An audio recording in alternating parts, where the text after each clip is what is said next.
คนลาวต้องรวมกันในต่างประเทศสามัคคีกันตื่นซะเฮ็ดบ่ได้ก็ต้องส่งเสริมผู้ที่เฮ็ดได้อย่าใจแคบหลายตกเป็นคนที่มาอยู่เมืองนอกแล้วก็อย่าพักกันใจแคบหลายอย่างน้อยก็เบิ่งให้แน่ฟังให้แน่มือหูมือตาแน่พี่น้องคันผู้ฟังแล้วผู้สนับสนุนแล้วก็สาธุย่อมือเด้อขอขอบใจขอให้พวกท่านอายุมั่นขวัญยืนขอพวกท่านมีแต่ความสุขความเจริญคันผู้ใดบ่ฟังก็ขอให้ฟังแน่เด้อขอให้มีหัวใจแน่ขอให้คิดแน่นำบ้านนำเมืองหั่นน่ะอย่าสุนอนท่าลัดรอท่าวันตายหลายเด้อเจ้าสิเฮ็ดก็ตายเจ้าสิบ่เฮ็ดก็ตายอายุมันถึงแล้วรัฐอุทาเมืองเซลเลกซิตี้ชาวลาวอพยพควรเสนอเอาทุ่งสร้าง3หัวไปติดตั้งอยู่สเตทแคปิตอลแม่นทุกเมืองทุกรัฐทุกสุติวทิติฮอต้องมีต้องเสนอต้องเฮ็ดต้องมีคนนำพามีพวกหนึ่งก็อยู่เมืองอีสังแต่ข้าเจ้าบ่ได้เอาเฮ็ดข้าเจ้าไปเอาขึ้นมี3แห่งแล้วเมืองนี่นะบ่อนเสจำพรอยู่นี่นะเมืองอีหยังข้าพเจ้าก็เคยเห็นอยู่ได้เอาไปเอาติดขึ้นได้ไปเอาทุ่งนั้นลง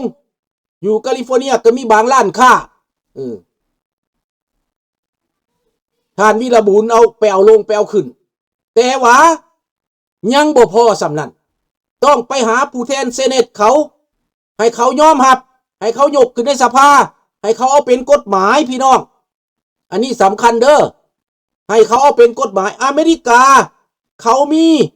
หนี้บุญคุณกับประชาชนลาวเพราะคนลาวได้ช่วยเหลือเขาพวกท่านอย่าลืมเพราะว่าเขาได้ไปเหตุสงครามในลาวคันคือแคนาดานี่เขาบ่ได้เป็นหนี้หยังกับลาวเว้ายากอยู่พี่น้องแต่เขาก็บ่ได้พร้อมได้เขาก็บ่ได้ไปพร้อมรัฐบาลลาวแดงได้ดังนั้นข้าพเจ้าไปพบเขาก็ให้เกียรติให้ศักดิ์ศรีอันนี้นะแต่ว่าเรื่องทุ่งเรื่องหยังนี่มันยังบ่ทันเป็นทางการได้ดังนั้นเฮาก็จะต้องพยายามต่อไปต้องมีมวลชนต่อไปในฝรั่งเศสนั่นยิ่งสำคัญรัฐบาลฝรั่งเศสรับรู้รัฐบาลพระจักรลาวรับรู้พระเจ้าฟ้าพระมหากษัตริย์แผ่นดินข้าเจ้ารับรู้รับรู้อันว่ามีเสื้อกษัตริย์อยู่ในฝรั่งเศสและเฮ็ดหยังอยู่พากันไปเสนอเขาให้เขารับรู้ในแม่ให้เขาเป็นทางการในแม่เขาเชิญไปออกทีวีเขาก็เชิญไปแล้วเขาหาผู้อยู่แต่เจ้าบ่เฮ็ดเวียกเจ้าบ่เว้าเจ้าบ่ปากเจ้าบ่ติงเจ้าว่าเจ้าเป็นบุคคลผู้ดีคนฮู้ผู้ดีนั่งเฉยอยู่เจ้าก็น้อยลงน้อยลงน้อยลงลาวแดงก็คืบคลานเข้ามาคุมน้ำวัดน้ำว่าต่างๆเห็นบ่มันเฮ็ดมันแทรกแซงพวกเจ้าย้อนพวกเจ้าบ่คืบมันก็คืบเจ้าบ่ปากมันก็คืบเข้ามาควายกินก้าถ้าเจ้าบ่ไล่มันก็กินนี่แหละอันนี้สำคัญพี่น้องอยู่เมืองบูซีแซงซอกซานเมืองของปารีสมีวงเวียนหนึ่งมีรูปปั้นสร้าง3เสียนก็ดีแต่ว่าแนวใดก็ตามผู้ใหญ่ไม่สูงต้องพาเขาเฮ็ดต้องพาเขาทำพูดแหละทางราชวงศ์พูดแหละสำคัญน่ะ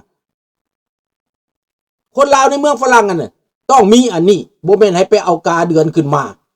บ่ให้แม่นให้ไปเอาทูตขึ้นมาอันนี้สำคัญได้ในสมัยก่อนน่ะพี่น้องฮู้จักบ่เป็นหยังเวียดนามเหนือมันจังชนะสงครามมันส่งคนมันมาอเมริกามาแล้วเอาผัวอเมริกาเอาเมียอเมริกาแล้วก็ติดตามพวกฮิปปี้แล้วก็พาพวกฮิปปี้นี่ประท้วงขับไล่รัฐบาลต่อต้านสงครามนี่มันเป็นการเคลื่อนไหวอยู่ในอเมริกานี้บัดฮู้จักคักๆมันอยู่นี้เห็นบ่ล่ะแม่นหยังโนนาซาเป็นหยังโนน่ะดังนั้นพี่น้องลาวทุกแห่งทุกหนอเมริกาเขาบ่ลืมบุญคุณเฮาแน่นอนคันเฮาเว้าขึ้นมาคันเฮาท้วงขึ้นมาเขาก็เว้าไว้แล้วเขาเว้าไว้แล้วดังนั้นต้องเคลื่อนไหวการเมืองอเมริกาในปัจจุบันนี้วัดของพวกเฮาทุ่งสร้างสำหัวปิวอ้อมวัดแม่นแต่ก็ต้องไปให้มันจดเข้ากฎหมายอย่าลุงเพื่อว่าให้วัดอื่นเฮ็ดบ่ได้ไปให้รัฐบาลฝรั่งรับรู้ว่าอพยพนี่แม่นทุ่งอันนี้สิเอาทุ่งลาวแดงมาติดบ่ได้ ทุ่งลาวแดงติดได้แต่ในทูตลุงโพดด้านการกฎหมายสำคัญนักกฎหมายของเราเต็มไปมีแต่ด็อกเตอร์ทั้งนั้นกฎหมายเต็มอยู่ฝรั่งนะ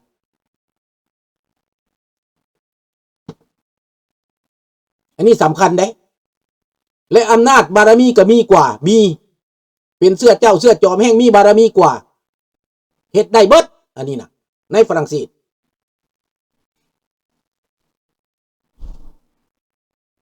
ดังนั้นล่ะพี่น้องข้าพเจ้าเชื่อว่าเรื่องนี้จะเป็นไปได้เจ้าเมืองมาเฮ็ดบุญทุกครั้งแมนอันนี้คือการพวกหลานกับมาทุกครั้งเจ้าเมืองนั่นมาทุกครั้งเจ้าแขวงกับมาลังเทื่อรัฐบาลผู้แทนกับมาแต่เฮายังบ่ได้จดสิทธิบัตรสิทธิบัตรสำคัญกับทุ่งสร้างสมวนต้องจดสิทธิบัตรในสภาเขาในกฎหมายเขาอันนี้สำคัญต้องอินดิเชสเตอร์ต้องลงทะเบียนหมายก็ว่าต้องเอากฎหมายมาเป็นหลักเวลาเว้าจังบ่มีปัญหาคันบ่ได้มีกฎหมายเว้าหั่นน่ะบ่มีเจี้ยมาเว้าน่ะเวลาเว้ามันใช้เวลาที่จะต่อโต้เขาใช้เวลาที่อธิบายลุงมีฮอตเซนาเตอร์แล้วก็ยืมมือเซนาเตอร์นี่ไปเฮ็ดน่ะคันเซนาเตอร์พร้อมเฮาน่ะ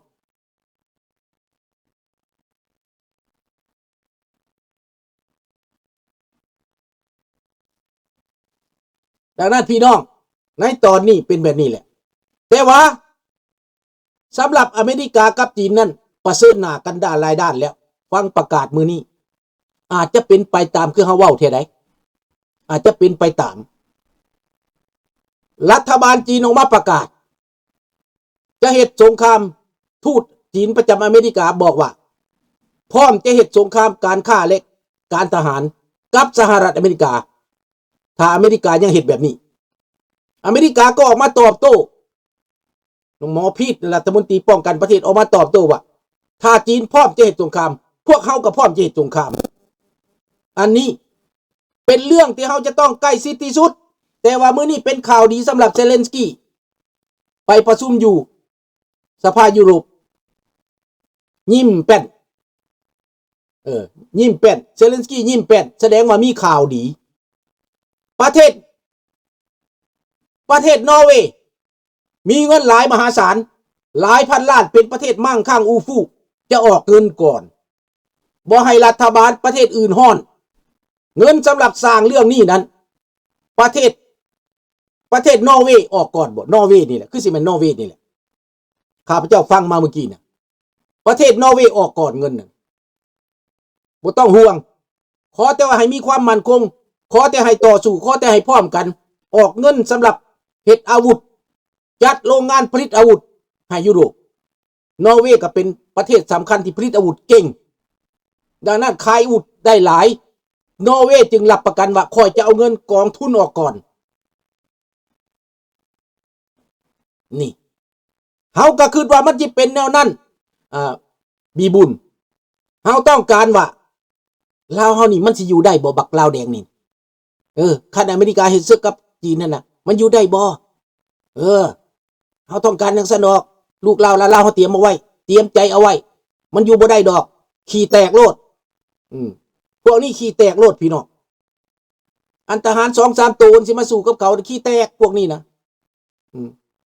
ดังนั้นเฮาต้องพร้อมใจกันที่ข้าพเจ้าว่าน้ำบกหมดกินปลาน้ำมาปลากินหมดนั่นหมดมันสามัคคีกันมันเป็นหังบักใหญ่มันเป็นหังเวลาน้ำบกลงมันก็กินปลาพี่น้องปลามันอยู่ในน้ำเวลาโอกาสน้ำท่วมหมดมันก็กินหมดได้คือกันดังนั้นบ่มีอย่างแน่นอนบ่มีอย่างยั่งยืนพี่น้องแล้วแต่สภาพการแล้วแต่เหตุการณ์พี่น้องดังนั้นแหละพวกเขาต้องภาคภูมิใจในทุ่งของพวกเขาบ่แม่นทุ่งเผด็จการบ่แม่นทุ่งแก้วเฮ็ดให้บ่แม่นทุ่งเจกเฮ็ดให้บ่แม่นทุ่งคอมมิวนิสต์เอาบ่เอาพวกนี้นะพี่น้องมันมาอเมริกาคันผู้ใดไปจับทุ่งกาเดือนนั่นไล่มันกลับคืนประเทศโลดพี่น้องไปฟ้องอีตาถ้ำเอาขี้มันเหียโลดพี่น้องอีตาถ้ำยังมีประโยชน์ให้เฮาอยู่เอาขี้มันเหียโลดมันอยู่บ่ได้เขาอยากจับส่งมันอยู่แล้วเอามันเลยผู้ใดมันมาโฆษณาทุ่งสร้างสามหัวน่ะทุ่งกาเดือนหั่นน่ะ ผู้ใดมันมาตอบโต้คนลาวที่มีสัญชาติอเมริกาแล้วน่ะเอาโลดคันผู้ใดมันนิสัยดีผู้ใดมันนอบน้อมผู้ใดมันรู้จักผู้ใดมันฉลาดนะก็เฮาก็เบิ่งแยงไว้เท่านั้นคนลาวด้วยกันเท่านั้นแหละ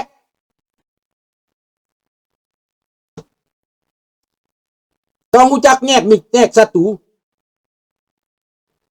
ไปโลดอีตาถ้ำก็เป็นประโยชน์ให้เฮาบางอย่างบ่แม่นเบิดบ่ดีเนี่ยบางอย่างแต่มันก็เป็นประโยชน์ตอนนี้มันสะเทือนโลก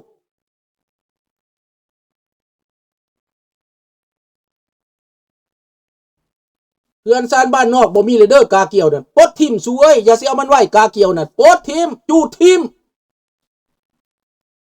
เผาทิ่มกาเกี่ยวน่ะกาค่อนตีน่ะอย่าเอาไว้มันบ่แม่นทุ่งพ่อทุ่งแม่เฮาอันนั้นน่ะแม่นผู้ใดมาใจขึ้นเอาขึ้นมาติดตามบ้านตามเฮือนนั่นจูดทิ่มเอาไปห่อขี่ม้าน้อยพุ่นบ่แม่นของพ่อของแม่เฮาทุ่งกาเกี่ยวค่อนตีนั่นกาเดือนคือกันบ่แม่นบ่เอาบ่มีอยู่ในใจทุ่งแตกแง่ทุ่งทับม่างทุ่งลิ้นส้นสั้นวันนะทุ่งเหยียดกันทุ่งแตกแยกทุ่งสร้างความแตกแยกในบ้านในเมืองทุ่งกดขี่ข่มเหงสัญลักษณ์กดขี่ข่มเหงอันนี้นะประชาชนเบิดถ้าปัดปีน้ำแล้วก็จบแมนดำรัฐบาลให้ไม่อย่างให้นักเลยพี่น้องฟันไส้บอกว่า ดังนั้นแหละสำคัญเป็นพวกลูกหลานนั่นแหละลุงดากระดาได้อยู่ดอกแต่ว่าลูกหลานนั่นต้องตื่นไวกว่าต้องตื่นไวกว่าต้องเข้าใจว่าเหตุแนวใดต้องเข้าใจว่าสื่อสารกันแนวใดลูกหลานทุกคนมีสองทางผู้ใดเบิ่ง YouTube บ่ได้เขาก็ลงใส่ TikTok คลิกของลุงนี่นะหลานวันทิ้งทูโนตัดใส่ TikTok เอาไปลง TikTok เป็นหลายล้านคนเบิ่งหลายแสนคนเบิ่งก็ดีเอาลง TikTok มีหลานอยู่เมืองลาวว่าโธ่